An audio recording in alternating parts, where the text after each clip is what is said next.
evaluate where you are. Look at it, assess yourself. Assess yourself and assess the situation. What brought you there? What has brought you to this point? What did you learn from it? Are you learning anything, or are you doing it over and over and over again? Somebody said that insanity is doing the same thing in the same way, expecting a different outcome. Don't let this year be like last. And if last year was great, still don't let it be that way. Raise the standard. If your life is perfect and extraordinary, you darn well know you're not going to be happy unless you keep making it better. That's what makes us feel alive. It's not what we get that makes us happy. It's who we become and what we're able to give because we become more. If you want to begin to move, you've got to clear your mind of all the unnecessary luggage and baggage that's weighing us down. You're going to have people to do things to you. Things are going to happen to you. And the most important thing to do is to harness your will and let it go. And move so you can grow. So you can get on with your life. It doesn't matter about what happens to you. What matters is, what are you going to do about it? If there's anything that'll shift your life, that'll get you to thrive in a difficult situation, is take some massive action. Try something else. Change it, try it, move it. Progress equals happiness. If you can start to make progress, if you can get yourself going, even if it's not perfect, if it doesn't work, you know what to do. Just change your approach. That doesn't work, change your approach. So often in life, people don't begin the journey because they're not quite sure what to do or how to do it right or how to do it perfect. You want to change your body? Get yourself moving. Don't wait for the perfect trainer. Just go out there and move. Put on your shoes and move and get momentum. I'm going to turn this situation around. I'm not going to sit back and moan and cry over what happened and what went wrong and who did what. I'm going to do something about this situation. The other thing is, take full responsibility for your life. Accept where you are and the responsibility that you're going to take yourself where you want to go. Someone said we have two primary choices in life. We can either accept conditions as they exist, or we can take the responsibility to change them. See, a lot of people want to exempt themselves from taking responsibility. All they want to do is talk about the problem. Every time you see them, they'll tell you their story over and over and over and over again. No. You want to take responsibility for your life. I got me here, I can get me out of this. And I'm getting out. I'm not going to be a volunteer victim. And so all you're looking for are new breakthroughs through practice and practice and practice. You'll get better and better and better. And there's still some things that will happen to you that will catch you on the blind side that you did not anticipate. You'll get knocked down, but you won't be knocked out.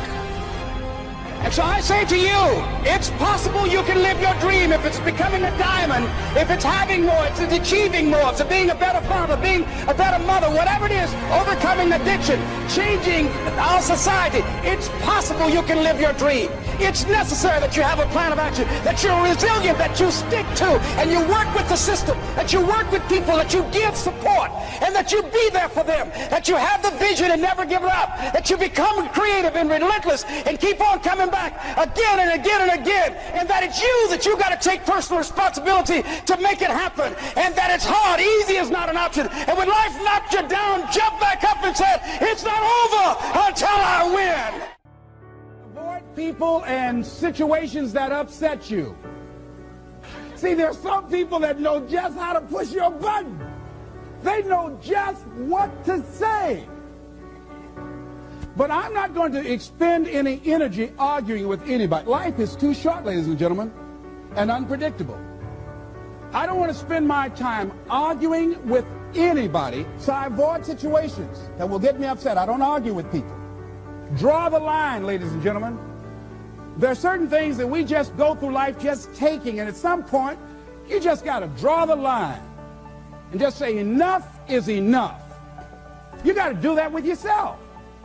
One negative stroke is 16 times more powerful than a positive stroke. And if you have people around you who are not sensitive to who you are, and the people that can hurt you the most, ladies and gentlemen, are the people that you love. That you love. They're the ones that you're vulnerable to. They're the ones that can get to you. And if they're insensitive, I don't care who they are. See, if you don't draw the line with people, if you just let them run rampant in your life, and you let things happen to you that you don't feel good about, if you continue to allow it to happen, you won't feel good about yourself. Your image of yourself will erode. So you've got to draw the line. Why do people just go to a job where they're miserable, day in and day out? Why do people stay together and they're miserable, sleeping in separate rooms, or arguing, or the only thing they have in common is paying the bills? Don't talk, don't communicate, don't share anything together. Day in and day out, as short and unpredictable that life is, being mean to each other. Why do people do that? Known hells are preferable to strange heavens because it's familiar. See, life is rough, ladies and gentlemen. It's rough, and it's scary. It's scary growing. It's scary taking a chance. It's scary acting on your intuition, on your guts. It's scary. It's frightening. There are people that's tolerating things right now, and they're immobilized by fear. They can see the hammer coming, and they're afraid to even move because it's scary. To go against the dominant thinking of your family, friends, and those people you associate with every day is perhaps the most difficult act of courage you will ever perform. See, when you start growing, when you start changing the way you walk, the way you talk, the way you act, the way you respond to things, the way you use your time, when you start saying, no, I can't do that. Why? You're too busy. You don't have the time. No, I have my own agenda. So if people can put you on a guilt trip, they will. And use you and abuse you over and over and over again. You got to draw the line. You have to draw the line on them. Don't go through life feeling like you're powerless. Victims are people that are powerless. You're not powerless. You are powerful. You direct the power in your life. Whatever your life is right now, it is a duplication of your consciousness. It's a result of how you have decided to use your power. That's all it is. That's not who you are. That's just a perverted use of your power that you aren't satisfied with. And you've got the power to change that. Wherever you are, how? I don't know. But I know you've got the power to do that. But you don't know what has happened to me. It really doesn't matter what has happened to you. See, the only thing that really matters is what are you going to do about it? That's all that matters. That's all that matters. You can allow it to destroy you, or you can allow it to build you up. We never get to a level where we feel that there's nothing else for us to do, that we've achieved a certain number of goals and we figure that we're through. No, no. You don't want to stay there and celebrate too long like a lot of people do. They do something they consider outstanding. They go around talking about what they used to do. See, let me tell you, I used to do this and I used to do that. Excuse me, used to be's don't make no honey. What are you doing now? You're still here breathing. That means you've got some more to give. Doesn't matter how old you are, doesn't matter about where you are, doesn't matter about what you have, doesn't matter about what you've done.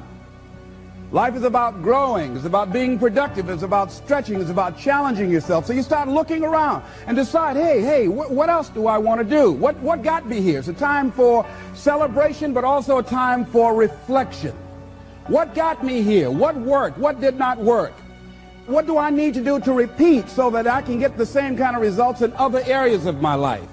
If the goal is to improve my health, if the goal is to improve my relationship, if the goal is to improve my income, if the goal is to improve something in society, what is it I need to do? Now, don't get confused with what you do with who you are. Don't trip. Don't go on some type of ego trip, talking about how bad you are. None of us do anything by ourselves.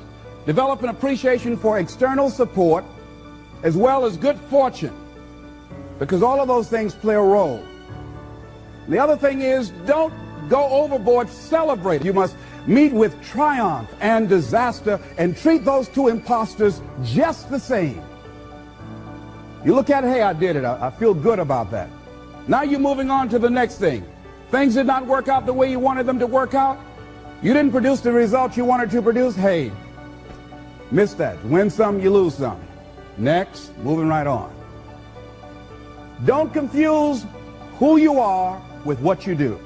And make your mind fertile ground for the seeds of opportunity.